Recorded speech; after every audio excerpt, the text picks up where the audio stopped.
right, Shalom. Shalom. First and foremost, we want to give all honor, praise, and glory to Yahweh, Ba'ashem, Yahushai, Ba'ashem, Kakodash. Double honor to our apostles and elders of Great Millstone and Root Well. Peace and salutation to the hopeful elect, pushing the true doctrine across the four winds, earth, and all truth and sincerity with a Mississippi camp. And we're having a sit-down lesson, and we're going to go into the falling of empires. And we're going to just pretty much speak on how empires of the past, how they have had their time to reign, and they had their time to fall. And it has been a cycle throughout particular empires, man. And we're going to go into how we're at the time now of a particular empire, which would be Babylon, you know what I'm saying, the daughter of Babylon, how she's meeting her demise and getting ready to fall before a righteous kingdom is set forth. There's going to be a kingdom that lasts forever and ever under the rulership of Yahushua. So we're going to go ahead and go into the book of Daniel, the 2nd chapter, and have the Spirit lead us, man. We may just go through the whole chapter, we may skip down, but we're just going to go through the Spirit, and Lord willing is edifying. This is Daniel 2:1. And in the 2nd year of the reign of Nebuchadnezzar dreamed dreams wherewith his spirit was troubled, and his sleep broke from him. Right, so Nebuchadnezzar, he was having a dream. In this particular dream, he had seen something, but he wasn't able to explain it, and he wanted answers for that. You got it, bro? Then the king commanded to call the magicians and the astrologers and the sorcerers and the Chaldeans to show the king his dreams. So they came and stood before the king. And the king said unto him, I have dreamed a dream, and my spirit was troubled to know the dream. Then spoke the Chaldeans to the king in Sarak. O king, live forever. Tell your servants the dream, and we will show you the interpretation. Come. So Nebuchadnezzar acquired all these particular men, the astrologers, the wizards, the astrologers, you know, sorcerers, Chaldeans, pretty much to get them to give him an answer regarding the dream he had. But see, they wanted him to give them an interpretation of what he saw in the dream so they could break it down. But that isn't what he was looking for, because he didn't fully remember all the particular things that he saw in his dream. No, the point was he knew that if he told them the dream, right, then they could make something up. Right. You know what I'm saying? Say, oh, this means that. But if you tell me what I dreamed of, then I no guarantee you can break it down. So they were pretty much stalling. Yeah. Also, you know, for him to try to give them that, so you know what I'm saying, pretty much just follow up on what he said. Right. But like you said, he wanted to interpret it, so they, to prove to him they knew what they were talking about. They could break it down, and they knew it. Because anybody can tell you, okay, man, I dream about this cat, this horse, and then you can come and tell me, well, this is what that means. Right. But how do I know? But if you can tell me what did I dream, well, you had a dream about a cat and a horse, I'm like, damn. Right. Okay, and then by default, of course, you don't know, what that interpretation means. Right. It was very intelligent of him to do that. God. Daniel 2:5, the king answered and said to the Chaldeans, the thing is gone from me. If you would not make known to me the dream with the interpretation thereof, ye shall be cut in pieces, and your houses shall be made a dunghill. And that's pretty much what he was saying. If they didn't give him the interpretation without him telling them, then pretty much he had set a fate for them. And to back you up, NLT version. But the king said to the astrologers, I am serious about this. If you don't tell me what my dream was and what it means, you will be torn limb from limb, and your houses will be turned into heaps of rubble. They basically would have to prove their purpose, man. That they know what they're talking about without him actually giving them the interpretation itself of the dream. Now, back in the NLT, verse 6, but if you tell me what I dreamed and what the dream means, I will give you many wonderful gifts and honors. Just tell me the dream and what the dream means. So they were going to be rewarded if they broke down the dream without him telling them what it was.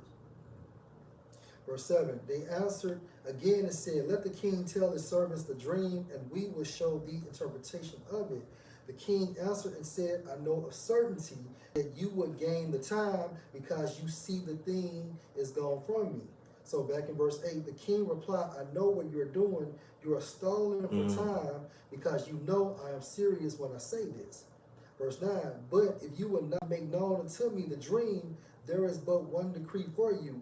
For you have prepared lying and corrupt words to speak before me, till the time be changed thereof. Tell me the dream, I shall know that you can show me the interpretation thereof. So you know these men was bugging out because they know they didn't have what it took to interpret that dream without getting some kind of feedback from Nebuchadnezzar for them to break it down, man. And he had already told them they couldn't do it; they were going to be put to death. So these men are pretty much, you know, they backs are pretty much against the wall, and they looking at death, man. Verse 10, so the Chaldeans answered before the king and said, there is not a man on the earth that can show the king's matter. Therefore there is no king, lord, nor ruler that asks such things at any magician or astrologer or Chaldean. And that goes to show that the Lord wasn't dealing with these people, man, because they were not Israelites, and their faith wasn't in Yahweh Shem Yahushua. So therefore, you know, they didn't have nobody to rely on to give them the answers to be able to interpret the dream. Yeah, because that's a hard thing to do. Right. So like you're saying, Yahweh Shem Yahushua really has to be with you in order to give a person a dream. To tell a person a dream, not when a person has given you the dream and you break it down, Right. but you have to actually tell the dream and then break it down. Right, like you was in his mind while he was dreaming. Right. Verse 11. You got to read something? It's Matthew 13:9. Who have ears to hear, let him hear. And the disciples came and said to him, why speakest thou unto them in parables? And you know, at this time frame, the disciples were asking Yahushua, was like a whole bunch of Israelites around in that scene. Like, why are you speaking to these people in dark sayings and mysteries, like hidden codes, you know? Right. This was Yahushua's response. Verse 11, he answered and said unto them, because it is given unto you to know the mysteries of the kingdom of heaven, but to them it is not given. So if it's not given to 2/3 of our people, the Most High's chosen people that's upon the face of this earth, how much more these other nations, man? Mhm. You know? Yeah. In verse Daniel 2 and 11. And it is a rare thing that the king required, and there is none other that can show it before the king, except the gods whose dwelling is not with the flesh. Right, because these men didn't expect to wake up, you know, and be summoned by Nebuchadnezzar to interpret a dream that he didn't tell them about, and then ask them tell them they're gonna be put to death that they didn't do it. So this actually had these men, you know what I'm saying, bugging out. So now they coming up with excuses, man. For this cause the king was angry and very furious, and commanded to destroy all the wise men of Babylon. And the decree went forth that the wise men should be slain, and they sought Daniel and his fellows to be slain. Then Daniel answered in counsel, Then Daniel answered with counsel and wisdom to Arioch, the captain of the king's guard, which was gone forth to slay the wise men of Babylon. He answered and said to Arioch, the king's captain, why is the decree so hasty from the king? Then Arioch made the thing known to Daniel. Then Daniel went in and desired of the king that he would give him time, and that he would show the king the interpretation. Right. So Daniel pretty much, man, he was finna get ready to rely on his power source, man. Yahweh Shem Yahushua, but he just needed a little time to go on and do what he had to do. Yeah. As far as inquiring and answer from the Lord, man. Praying, you know. Yeah. Then Daniel went to his house and made the thing known to Hananiah, Mishael, and Azariah, his companions, that they would desire mercies of the Most High of heaven concerning this secret, then that Daniel and his fellows should not perish with the rest of the wise men of Babylon. Then was the secret revealed unto Daniel in a night vision. Then Daniel blessed the Most High of heaven. That's right. So when Daniel got the vision from Yahweh Shem Yahushua, what did he do? He gave all praises, man, because he prayed for an answer and the Lord delivered, man. Gotcha.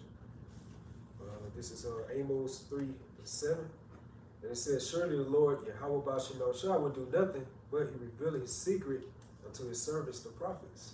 Right, man. And this is Daniel, man. He's a prophet, because this interpretation, man, is just him gonna be breaking down the dream that Nebuchadnezzar had, which is going into future events to happen. Mm-hmm. Okay, in the whole. Right, back in the scripture, Daniel answered. It's the whole. Yes, Daniel answered and said, "Blessed be the name of the Most High forever and ever, for his." And he changed the times and the season. He removed kings and set up kings. He gave wisdom to the wise and knowledge to them that know understanding. Right. He revealed the deep and secret things. He know what is in the darkness, and the light dwell with him. I thank you and praise you, O you, power of my fathers, who have given me wisdom and might, and has made known unto me now what we desire of you. For you have not made known unto us, for you have now made known unto us the king's matter. Right. So now he's received the vision. He know how to break it down. He's giving praise to Yahweh Shem Yahushua for that vision. Now he's getting ready to deliver the breakdown to Nebuchadnezzar. Mm-hmm. Therefore Daniel went in to Arioch, whom the king had ordained to destroy the wise men of Babylon. He went and said thus unto him, Destroy not the wise men of Babylon, bring me in before the king, and I will show unto the king the interpretation. Then Arioch brought in Daniel before the king in haste, and said thus unto him, I have found a man of the captives of Judah that will make known unto the king the interpretation. The king answered and said to Daniel, whose name was Belshazzar, Are you able to make known unto me the dream which I have seen and the interpretation thereof? Mm-hmm. Daniel answered in the presence of the king and said, The secret which the king has demanded cannot the wise men, the astrologers, the magicians, the soothsayers show unto the king. But there is a power in heaven that reveals secrets and make known to the king Nebuchadnezzar what shall be in the latter days. Your dream and the visions of your head on your bed are these. As for you, O king, your thoughts came into your mind on your bed, what should come to pass hereafter. And this also shows you that how the Most High deals with the other nations, because although he wasn't an Israelite, he still sent this heathen this dream. And he gave this man a declaration of things a declaration of things that was present and would come and pass. The future tense. What's your phone back? All right. Back in verse 29. As for you, O king, your thoughts came into your mind on your bed, what should come to pass hereafter, and he that reveals secrets make known to you what shall come to pass. But as for me, the secret is not revealed to me for any wisdom that I have more than any living, but for their sakes that shall make known the interpretation to the king, and that you might know the thoughts of your heart. You, O king, saw and behold a great image. This great image, whose brightness was excellent, stood before you, and the form thereof was terrible. Right. So he explained to him that in this image was like a statue, but I guess, what I'm saying, it had to be massive, but he didn't have the understanding of what he was looking at, and I'm pretty sure, according to the scriptures, it had to been frightening for him. Verse 32, this image's head was of fine gold, his breast and his arms of silver, his belly and his thighs of brass. Right. So the head of gold, that's the actual Babylonian Empire, which was Nebuchadnezzar was the king of the empire, and they was Assyrians. And then you had the silver, which would be the Medo-Persians, who would take down the Babylonian Empire, man. And the Medo-Persians was like like a collabo, like the Persian and the Medes came together. Persia took over. And Persian took over the Medes. Okay, and then ultimately they took down the Babylonian Empire. Mm-hmm. Okay. Yeah. And then he said, this image head was of fine gold, his breast and his arms of silver, his belly and his thighs of brass. Okay, and that brass represents the Grecian Empire, man, who ultimately took down the Medo-Persian Empire. All right, and that was under Alexander the Greek, man. Mm-hmm. And that empire actually ended up dwelling before Alexander the Greek died, but he divided his kingdom into upon his 4 generals, man. And over a period of time, that whole thing depleted because they got more wicked and more wicked, man. Yeah. And just to back you up about the Median Persian Empire, this is Daniel, I want to say,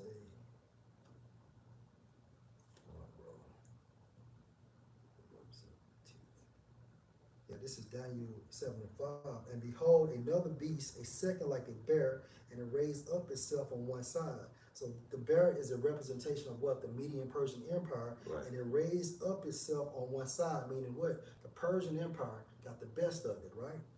And it had 3 ribs in the mouth of it between the teeth. And those 3 ribs represents the 3 kingdoms that was taken down. I want to say it was Lydia, Egypt, and Babylon of it. And they said, thus unto it arise, devour much flesh. Just to back up. Come out the water. All right. Back in the scripture.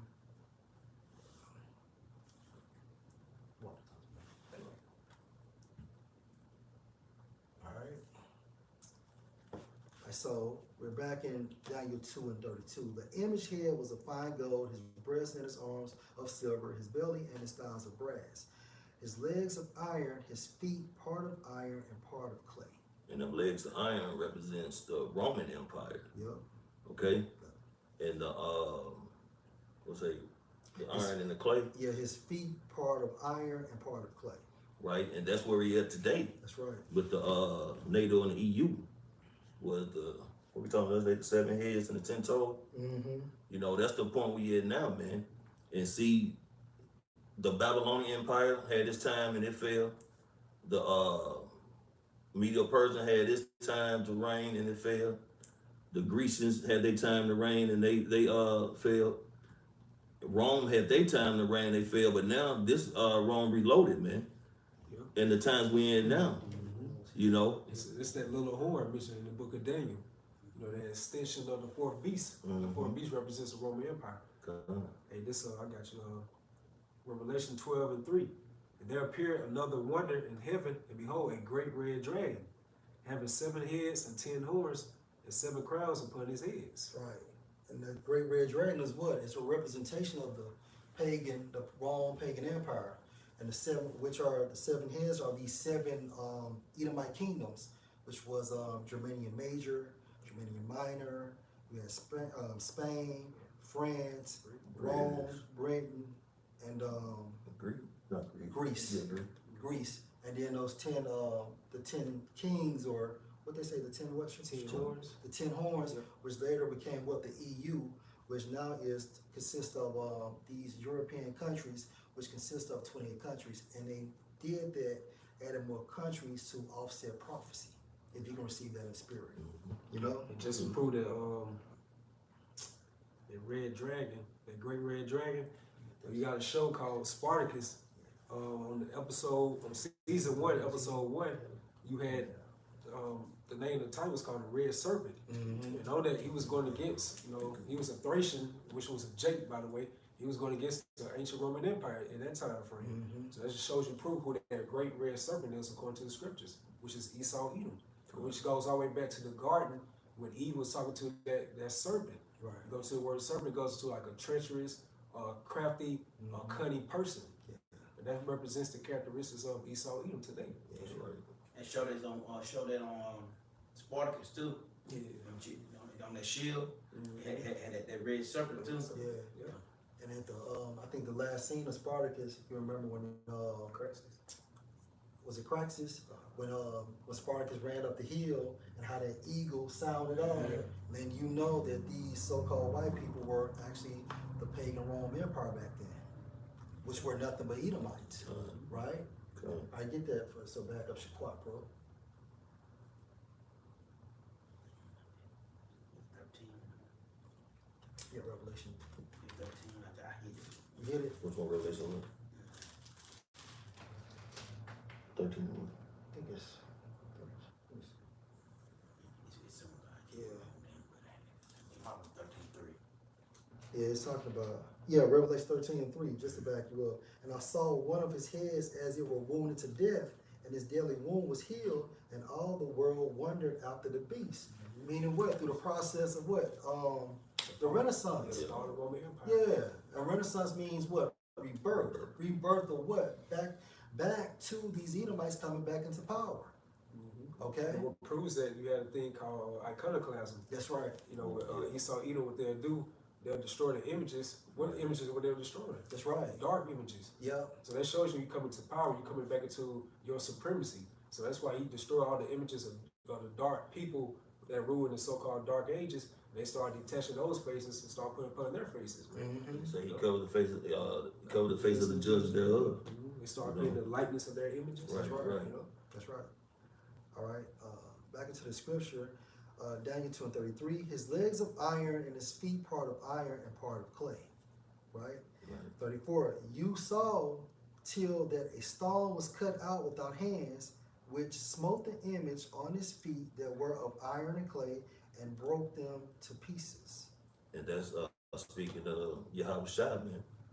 Because this is the time of who's going to be ruling when Yahweh Shai returns. Which is going to be, you know what I'm saying, which NATO and EU, but this is like brother going to, this is Rome reloaded, man. Gotcha, bro. It's Isaiah 28:16.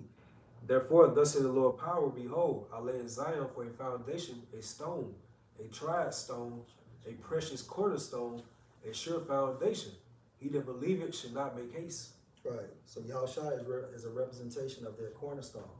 Right. You can't build a foundation without that cornerstone, as well as that stone is a representation of that fathership Yahushua is going to be in.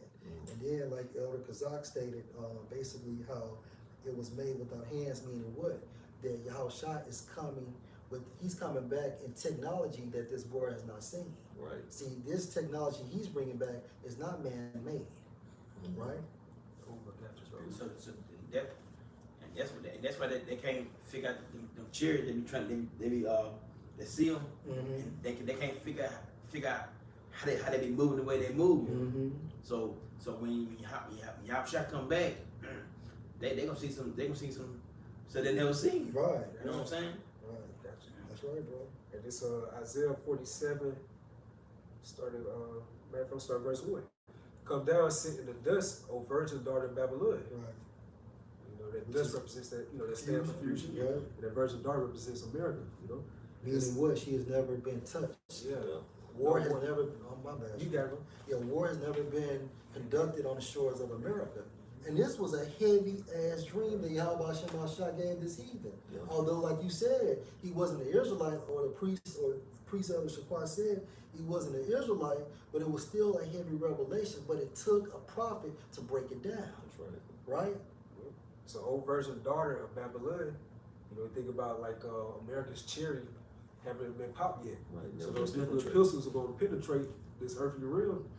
It's going to tear, it's going to You'll leave bust them somebody all bloody everything, man. Yep. So there's no throne, no O daughter of the Chaldeans, for thou shalt no more be called tender and delicate. Take the millstones and grind meal, uncover thy locks, make bare the leg, uncover the thigh, pass over the rivers. And this is the reason why you seeing all the shame America has done. Via the prophets, you got whistleblowers and things of that nature. Verse 3, thy nakedness should be uncovered, yea, thy shame should be seen.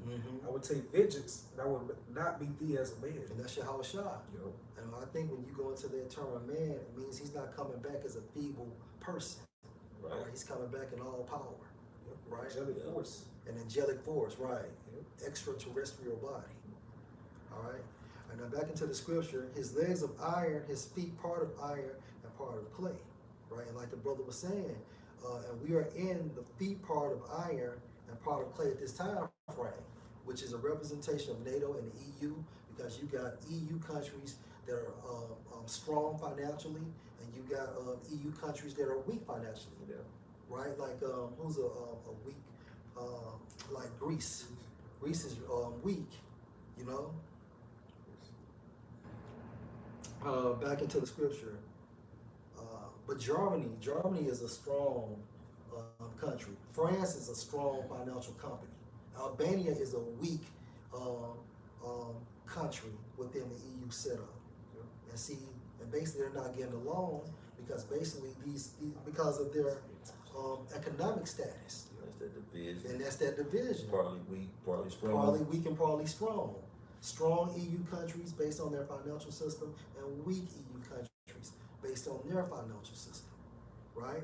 Verse 34, you saw till that a stone was cut out without hands, which smote the image on his feet that were of iron and clay and broke them to pieces. Then was the iron, the clay, the brass, the silver, and the gold broken to pieces together, became like the chaff of the summer threshing floors. And the wind carried them away. It's that nuclear fire, the nuclear destruction. Yep. What comes to mind? Tells me in Revelation 7 and 4. It's Jeremiah 51:1. Thus said the Lord, behold, I will raise up against Babylon and against them that dwell in the midst of them that rise up against me and destroy wind. That's when. That's that nuclear destruction, nuclear capability. All right. What? That's the only wind that can destroy a kingdom. Right. Can't be the normal wind or the regular wind, right? It's a representation of nuclear destruction. They say Malachi, the element should melt. Right. Further heat. Yeah. It's Proverbs 7:4. No, Revelation 7 and 4. Yeah. Was it holding back the wind? No, it's like I heard now my which Was it The 7 same and 4? chapter. when we start on one day. Okay. Alright. Yeah. And this is Revelation 71. And after these things, I saw 4 angels standing on the 4 corners of the earth, holding the 4 winds of That's the what earth, these angels doing now. Yeah. We're in this time frame right now, right? Go ahead. and that the wind should not blow on the earth, Meaning what? Nuclear destruction. Meaning not letting World War III manifest as of yet. Why? Because prophecies still has to be fulfilled, although there are 2 major prophecies. Revelation, the 13th chapter, has to come before this prophecy. That's right. no on the sea, Right. no on the tree, or Right. any tree. So like, Mm-hmm. verse 2, and I saw another angel ascending from the east, having a seal of the living power. Mm-hmm. And he cried with a loud voice to the 4 angels, to whom was given to hurt the earth and in the sea. Verse 3, saying, hurt not the earth, neither the sea, nor the tree, until we seal the servant of our power in their Well, foreheads. so once all the elect has been sealed, it's game time. Yeah. It's game time. All right, back into the scripture. Yeah, Isaiah 14:23. I will also make it a possession for the bitter and pools of water, and I will sweep it with the besom of destruction, said the Lord of hosts. Right, and be some destruction is talking about what? Because how that nuclear destruction is going to make contact with America. It's going to be like you're sweeping a room. Yeah. You know, and when you sweep a dusty room, you see how that dust formulate, and that's how America is going to be. Yeah. The Most High is literally going to sweep America with those nuclear missiles. And in 2 Peter, it goes into how her works that they're in should be burnt up. That's right. So everything's gonna be burnt up by those nuclear missiles. Mm-hmm. I'm gonna spill some of my phone, bro. All right, you had something, bro? Yeah, I got Go something. ahead, bro. Come on. And this Jeremiah 51 and 7. Babylon has been a golden cup in the Most High's hand. Meaning what? She has that top position of wickedness. Gold means a top position, right? Cup means her proportion, her role. Go ahead, bro. That made all the earth drunken. Meaning what? With philosophies. Her wine. Also in the Greek meaning love potion. Continue. The nation have drunk of her wine, and therefore the nations are mad. Right. Behold, it's like, hey, Babylon is suddenly fallen and destroyed. How for her take a bun for her pain is so. A lot, bro. That's some time on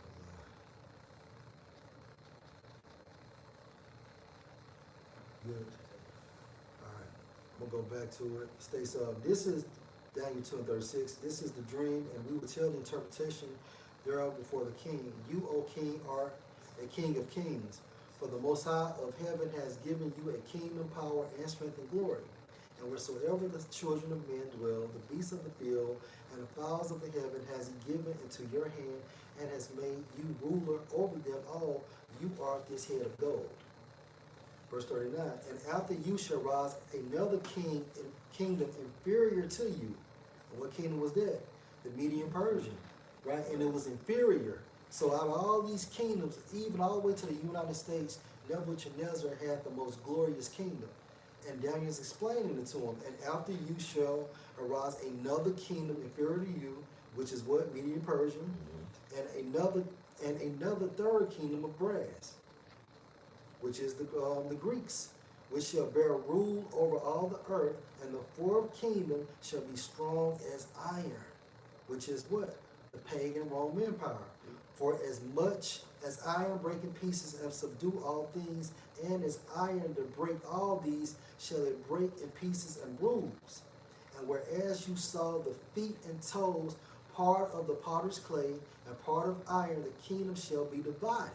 Right? And we're in this time frame right now, which is a representation of the EU and NATO.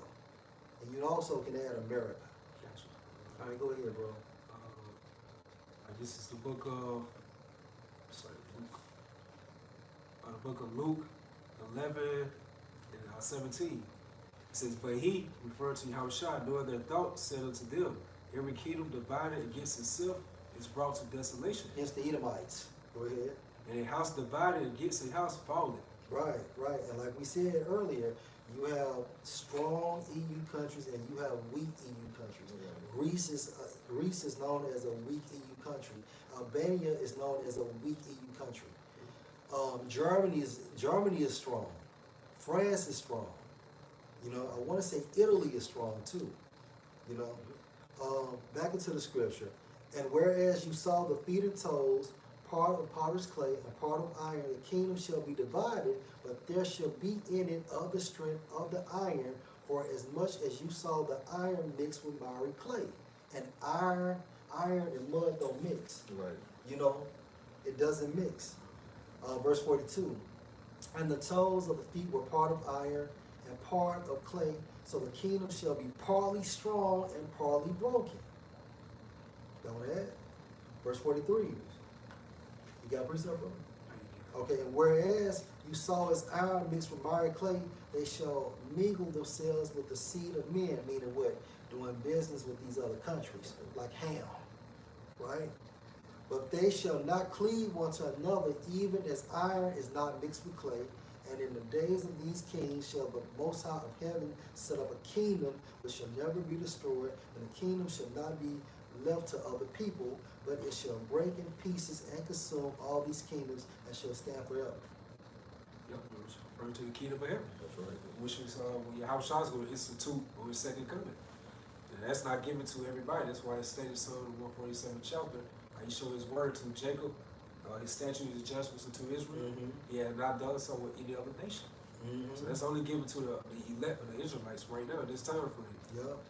For as much as you saw the stone was cut out of the mountain without hands, and that it break in pieces the iron, the brass, the clay, the silver, and the gold, the great power has made known to the king what shall come to pass hereafter, and the dream is certain, and the interpretation thereof is sure. Meaning it's going to happen. That's it for certain. For certain. Then the king Nebuchadnezzar fell on his face and worshipped Daniel, and commanded that they should offer an oblation and sweet odors unto him. The king answering to Daniel said, of a truth is it that your power is a power of gods and Lord of lords, Lord of kings, and a revealer of secrets, seeing you could reveal the secret. Then the king made Daniel a great man and gave him many great gifts, and made him ruler over the whole province of Babylon, and chief of the governors over all the wise men of Babylon. Then Daniel requested of the king, and he sent Shadrach, Meshach, and Abednego over the affairs of the province of Babylon, but Daniel sat in the gate of the king. Cool. Anything else?